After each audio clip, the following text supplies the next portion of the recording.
Olha, é uma melhor maneira de você acabar com esse segmento, ou diminuir bastante a oferta desse serviço, número um. Então, quem sai prejudicado não é somente aqueles que estão empregados no setor, nem as empresas que estão empregando, mas também o consumidor que vai ficar com menos oferta de transporte. Então, isso que eu acho que é muito importante a gente pontuar aqui. O consumidor sai perdendo com menos opções.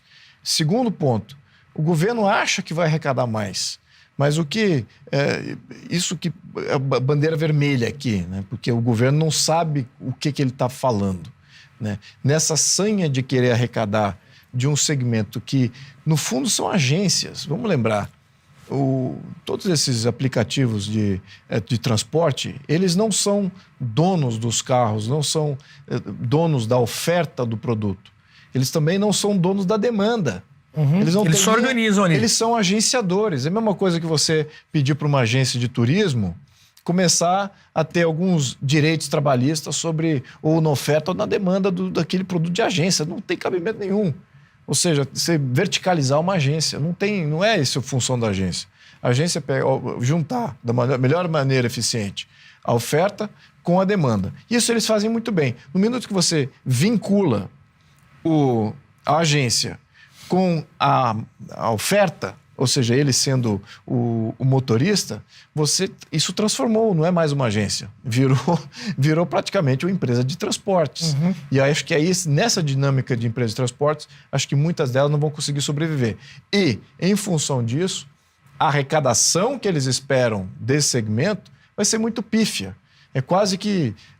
aí pergunta, eu acho que o alerta vermelho aqui, além de ser um alerta vermelho para o setor, que eu acho que é importante o setor se defender, como esse presidente da federação está fazendo, mas é um alerta vermelho para toda a sociedade brasileira, porque temos um problema de previdência, temos um problema de arrecadação para financiar a previdência. Eu já toquei nesse assunto antes, aqui nesse programa, e eu vou reiterar. A previdência estatal obrigatória está falida. Mesmo com a reforma? A reforma não foi reforma. Aquilo foi um ajuste, um ganha-tempo temporário. Mesmo assim, quem, em sã consciência, vai deixar a sua aposentadoria para ser gerenciado por um grupo político, por um burocrata qualquer? Que é isso que é a Previdência do Brasil. Ela é gerenciada por políticos e burocratas que ninguém sabe quem são. Eles é que definem as idades, em plenário, em discursos inflamados. Então, o que tem de distorção, o que tem de insatisfação de todos os segmentos da sociedade é absoluto. Fora essa questão de que a Previdência é contabilizada errada. Uhum. Ela deveria ser um ativo, um passivo a ser entregue, deveria contabilizar o caixa que entra como um ativo e um passivo futuro a ser entregue. E não, ela é contabilizada como receita, porque eles querem gastar como despesa previdenciária. Então não tem a contabilização daquele passivo a ser entregue no futuro. Então temos um passivo oculto trilionário. Essa que é a realidade. Então todos aqueles economistas, faço aqui até a referência ao Stefan Kanitz, que tem pontuado esse ponto há muitos anos já, mas agora está se tornando, de novo, está vindo à baila. Exatamente porque esse governo está buscando aonde puder essa legislação trabalhista, e claro, com aquela narrativa antiga. Não, o direito do trabalhador vai ser bom para o trabalhador, todo trabalhador quer. Isso não é bom para o trabalhador, isso não é bom para o consumidor, isso não é bom para a empresa, isso não é bom para absolutamente ninguém. O importante é você ter uma previdência que você controle, não que o governo controle. Então temos que sair fora desse modelo previdenciário, começar a discutir isso com seriedade. E está aqui um grande alerta vermelho de um segmento novo que cresceu, que emprega muitas pessoas que teve problema em outros setores da economia. Uhum. É importante até como uma função social, se for para colocar desse jeito, de ter os Ubers da vida desregulamentados. É importante isso. Mas o maior perigo que a gente está vendo aqui é o financiamento da Previdência. E esse aí, eu diria que tem a chance de levar a gente para uma crise bem profunda. E hoje, durante esse anúncio, o ministro, né, do Trabalho, Luiz Marinho, além dessa questão dos direitos, também falou do modelo de negócio, né? Deu uma cutucada ali dizendo que é um modelo de exploração desses trabalhadores. Vamos ver o que falou o Luiz Marinho. Espero que a partir desse projeto de lei, isso inclusive influencie nos demais segmentos, para que a gente possa voltar à mesa. Não adianta o iFood mandar recado, e olha que manda recado, viu, presidente? Mas manda recado. Encontra um ministro, uma ministra, encontra gente do governo, amigos do governo, e manda recado. Nós queremos conversar. Nós conversamos um ano inteiro. Mas o fato é que a iFood e as demais, Mercado Livre, enfim, dizia o seguinte, que o padrão dessa negociação não cabe no seu modelo de negócio, porque é um modelo de negócio altamente explorador.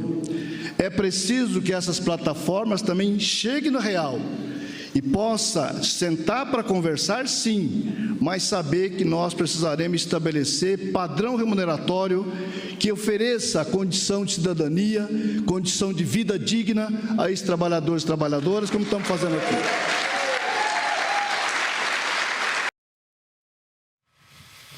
Então você vê que o ministro já citou ali o iFood e o Mercado Livre, né? Então esse projeto agora é específico para os motoristas de aplicativo, Uber, mas também estão de olho nesses outros segmentos, Lobauer. E ele falou, né, um modelo exploratório que esses aplicativos trazem aqui para o nosso mercado. Olha, eu acho que a gente tem aqui, Renato, deputado, a gente tem um problema aqui de concepção, de entendimento do mundo. Nós estamos em 2024, quase no 1/4 do século XXI, e o discurso, inclusive as palavras usadas, explorador, essa palavra usar mais-valia, né? Aplicar alguns termos aí do capital, marxistas, né? Esses caras pararam nos anos 70. O ministro Marinho é um dinossauro. As representações máximas do governo atual são dinossauros quando se trata de trabalho, relação capital-trabalho. É a conversa dos anos 70. Infelizmente, ou felizmente, não sei, depende de que tá do lado que você estiver olhando, o mundo mudou completamente. E os caras não fizeram um esforço de entender o mundo. Olha para o mundo, o que está acontecendo nos países que estão dando certo.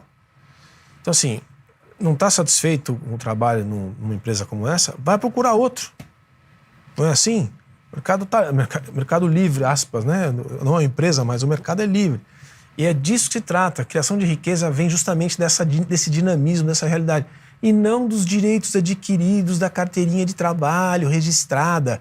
O Brasil, Renato, já passou da fase de arrecadação há muito tempo. O que a gente já repetiu aqui algumas vezes nesse programa e vai continuar repetindo é o seguinte: a metade da economia brasileira já não existe, porque ela fugiu desse ambiente de controle. Ninguém quer controle. O controle de Estado tem que chegar até um limite que a sociedade aguente. Ela já não aguenta há muito tempo. Então eles vêm com o discurso dos anos 70, em 2024. O que vai acontecer é exatamente isso. Ou as empresas vão pegar a trouxa e vão embora, ou os serviços vão para a ilegalidade de alguma maneira. É isso que vai acontecer. Escreve porque vai acontecer. Então, assim, é quase, não sei se deprimente, eu nem sei qual é a adjetivação que a gente usa para ver um negócio desse, porque o pessoal bate palminha lá em Brasília, essas claquetes aí, essa coisa ridícula isso não se aplica ao mundo real. Nós estamos ficando muito para trás. E é mais um caso desse. Você citou até a questão da carteira assinada. O Lula falou especificamente disso. Ele fala há 40 anos. Como era o sonho dele, né? Nós temos 2 VTs do Lula nessa mesma cerimônia que acho que traduzem muito bem essa mentalidade antiquada que o Christian estava descrevendo aqui. Vamos ver o primeiro. No meu tempo de jovem, eu queria dizer para os sindicalistas do sindicato do Uber hoje, no meu tempo de jovem, como não tinha empresa de aplicativo, todos nós, na década de 50, sonhávamos ser trabalhadores de carteira profissional assinada. Afinal de contas, estava se estruturando a industrialização do país. Então, você ter uma carteira profissional assinada era como se fosse uma relíquia. Era como se fosse uma relíquia. É como hoje o resultado de um concurso público no Banco do Brasil, um concurso público na Petrobras, ou seja, um concurso público numa dessas carreiras de Estado forte. Quando um jovem passa num concurso daquele, é como se ele tivesse ido para o céu, ou pelo menos aberto a porta do céu. Ele mesmo, então, reconhece, né? Era um pensamento lá atrás, né, de 40 anos atrás, e passar no curso público hoje é como ir para o céu, na visão do Lula. Não tem uma ideia de empreendedorismo, né, de criação de riqueza, É um Estado forte. Sobre isso. Eu vi esses dias, está rodando nos WhatsApps aí, um vídeo de Singapura, eu acho que é um deputado, um representante do Congresso, fazendo um comentário sobre a inteligência artificial.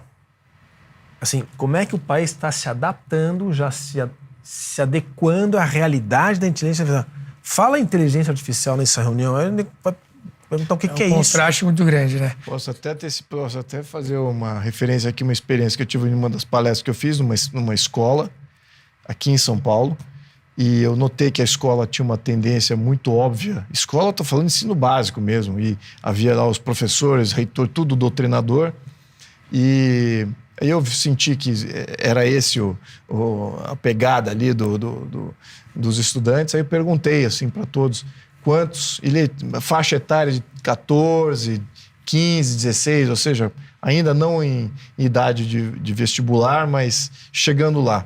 Aí eu perguntei, quantos de vocês já abriram uma empresa? Ou quantos de vocês já iniciaram algum negócio? Qualquer que seja, e deram risada. Deram risada, assim, massivos. Eu falei, olha, você vê nos Estados Unidos, mais de 30% da criançada lá com 14, 15, 16 já fez alguma coisa empreendedora. Na idade de vocês. Da limonada. Então, eu que estou dando risada de vocês. Vocês não têm o perfil de quem, de fato, vai empreender e liderar e ser resiliente e tomar à frente as responsabilidades que tem pela frente. E o mundo está muito mais volátil, não está mais de carreira, de grandes empresas. Aquela coisa está muito mais solta. Então, você precisa ter um espírito, ao menos saber como empreender e, ao menos, se abrir para essa ideia. Agora, ali era uma risada geral, como se eu estivesse falando uma heresia do que é o ensinamento deles. Não, esse negócio de trabalhar para a empresa, isso aí, vou ajudar o grande capital. Você imagina como é que está sendo a doutrinação já no ensino básico em algumas escolas. Tem uma outra fala do Lula nesse sentido também, vamos ver. Que daqui a pouco a gente vai ter que pensar como é que a gente vai fazer, discutir com os bancos, como é que vai fazer baratear uma linha de financiamento para vocês poderem trocar o carro de vocês e não ficarem andando com carro velho. Porque o passageiro também não gosta de carro velho. O passageiro quer um carro novo, quer um carrinho bom, e é seguro para vocês. Então, tudo isso agora passa a ser da nossa responsabilidade de procurar fazer. A gente não pode fazer, mas a gente pode encaminhar e facilitar as coisas para a vida da gente melhorar. Esse é o nosso compromisso. Parabéns a vocês. Eu falei, o Wagner não está mais aí. Mas eu brinquei com o Jacques Wagner, porque o Jacques Wagner é nosso senador da Bahia, foi governador 8 anos, e eu sei que o iFood é da Bahia, o iFood não quer negociar. Pois nós vamos encher tanto o saco que o iFood vai ter que negociar para fazer aquilo que vocês fizeram junto ao transporte. Jean Turco, parece que a gente já viu essa receita, né? Crédito subsidiado, ele quer fazer uma linha ali especial para trocar o carro. Pode deixar que agora está com a gente, a responsabilidade, e já deu uma alfinetada ali no iFood mais uma vez. Você aí de casa que gosta de pedir comida no iFood, aplicativo e tudo mais, pode se preparar que pode ter alguma mudança aí, caso isso seja aprovado no Congresso. Lembrando, foi enviado o projeto, isso vai ser discutido. Daqui a pouco eu vou querer saber do Luiz Felipe se ele acha que isso pode passar. Tua visão, Jean Turco, desse projeto aí, por enquanto apenas para os aplicativos de motoristas. Olha, esses financiamentos, já vimos várias vezes, deram errado, dão errado, só podem dar errados por óbvios motivos lógicos, já demonstrados na literatura. Você vai aquecer artificialmente um setor, aquele de carro, vai gerar uma bolha, um crescimento artificial que depois vai estourar, aí você vai aumentar o número de ceteris paribus, vai aumentar o número de motoristas, neste caso, e aí depois vão ficar sem emprego, e aí depois vão reclamar exatamente com o Estado que deu este incentivo. Sobre essa nova regulamentação que talvez vai vir sobre o Uber, etc. Bom, o ministro, eu tô assim, é um sindicalista. Minha curiosidade é quantos empregos ele gerou na vida dele, quantas pessoas ele empregou, né? Quem ele é para poder regulamentar quem dá emprego para milhões de pessoas. Então, assim, pessoas que não sabem como dar emprego, que não sabem criar trabalho e emprego, são aquelas que decidem e regulamentam quem gera emprego, quem gera renda. Ele é o mesmo ministro que se autonomeou sozinho num conselho SESC onde o salário varia de 4 mil para 28 mil reais, porque evidentemente não tinha pessoas melhores ao redor dele para nomear. Né? Então, essas pessoas não têm skin in the game, pele no jogo. São pessoas que não usam Uber, que não pegam Uber, porque o Uber deles se chama motorista particular pago com o nosso dinheiro. Então, essas pessoas que decidem em cima das nossas vidas sem colocar nada em jogo. Uber, já foi explicado aqui porque Uber não precisa ser regulamentado pelo Estado, porque Uber já é regulado pelo setor privado, voluntariamente, espontaneamente, e por isso funciona melhor. É uma falácia pensar que Uber não é regulamentado, já é regulado pelo mercado, de forma espontânea e voluntária pelos consumidores, etc. E tal. Agora, eu queria frisar um pouco, não tanto do ponto de vista econômico, porque Uber funciona bem, etc. Tal, mas do ponto de vista social. Já em 2015, quando o Uber surgiu, eu escrevi um artigo 37 motivos para defender o Uber. Depois de 9 anos, vou adicionar mais um. Uber tem um importante... 9 anos. Uber tem um importante papel social também. Muitos dos motoristas que trabalham no Uber estão fazendo como para aumentar a renda, enquanto tem outro emprego que não sustenta a família, que dá uma renda que não é bastante. Pessoas que trabalham mais para poder ganhar mais e sustentar a família. Muitas pessoas, eu pego muito Uber, converso muito com eles, muitas pessoas, inclusive leio, etc., sobre este assunto, muitos, inclusive, fazem 2 empregos, eles não querem ter a carteira assinada da qual tanto fala Lula, é exatamente o contrário, muitos gostam exatamente da flexibilidade, da liberdade, leva de carro as crianças na escola, começa a trabalhar depois, pega a mulher no trabalho, pega o marido, dá uma carona, ajuda a mãe que está doente, consegue levar no hospital, consegue cuidar da tia, toda uma flexibilidade que o emprego normal, formal, geralmente não dá. Então o Uber ajuda muito nisso. Ajuda exatamente durante a pandemia, muitas pessoas que perderam o emprego viram no Uber uma alternativa, ajuda muitas pessoas que não são contratadas, que não conseguem passar numa entrevista de trabalho, que não têm um grande currículo para mostrar. Então, ajuda muitas pessoas, muitas vezes, em situações mais complicadas. Ou seja, funciona mais como uma rede social para quem perdeu o emprego numa época, numa temporada, para quem consegue flexibilizar e fazer 2 trabalhos ao mesmo tempo, etc. Então, este papel de Uber, como iFood, etc., todos estes novos aplicativos, essas novas formas de trabalho, tem um papel de rede social muito importante. E, inclusive, ajuda o Estado a poupar dinheiro exatamente nas redes sociais que deveria prover. Porque mesmo quem é mais intervencionista, o que acredita? Que você deveria deixar o mercado livre de produzir riqueza, porque ele sabe produzir riqueza melhor, e depois você ajuda as pessoas quando elas têm problemas. Em lugar de regulamentar o privado, que você acaba engessando e dificultando, impedindo que crie riqueza. Agora, o Uber já está fazendo esse papel de criar uma rede social. E isso ajuda, inclusive, o Estado a baratear, a precisar ajudar menos pessoas. E, na verdade, qual é o grande ponto? Eu não acho que eles estejam querendo fazer isso para aumentar a arrecadação tributária, etc., até porque duvido que isso vai acontecer neste caso. Mas é mais exatamente por isso, porque hoje o Uber é um concorrente do Estado no provimento na provisão de uma rede social para as pessoas em dificuldade. E o Estado não tolera a concorrência.